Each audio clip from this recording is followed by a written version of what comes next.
ابن جوزی رحمہ اللہ لکھتے ہیں کہ اصفہان کا ایک بہت بڑا رئیس اپنی بیگم کے ساتھ دسترخوان پر بیٹھا ہوا تھا۔ دسترخوان خدا کی نعمتوں میں سے بھرا ہوا تھا۔ اتنے میں ایک فقیر نے صدا لگائی کہ خدا کے نام پر کچھ کھانے کے لیے دے دو۔ فقیر اس رئیس کے دروازے پر کھڑا تھا۔ اس شخص نے اپنی بیوی کو حکم دیا کہ سارا دسترخوان اس فقیر کی جھولی میں ڈال دو۔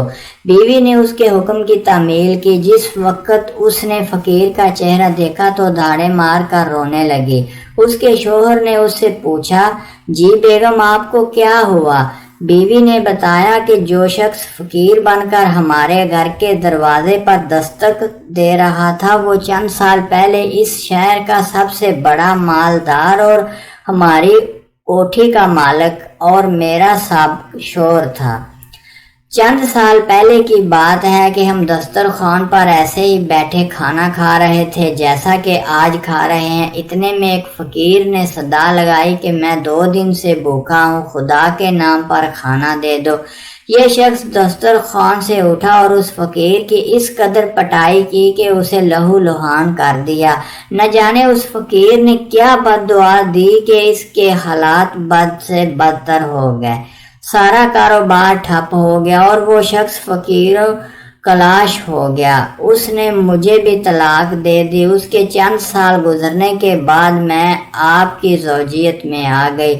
شوہر بیوی کی یہ سب باتیں سن کر کہنے لگا، بیگم کیا میں آپ کو اس سے زیادہ تعجب خیز بات بتاؤں؟ اس نے کہا، ضرور بتائیے۔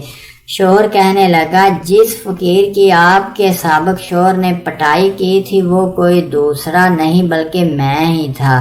گردش زمانہ کا یہ عجیب نظارہ تھا کہ حق تعالیٰ نے اس بدمست مالدار کی ہر چیز مال کوٹھی حتیٰ کہ بیوی بھی چھین کر اس شخص کو دے دی جو فقیر بن کر اس کے گھر میں آیا تھا، اور چند سال بعد بھی حق تعالیٰ اس شخص کو فقیر بنا کر اس کے در پر لے آیا۔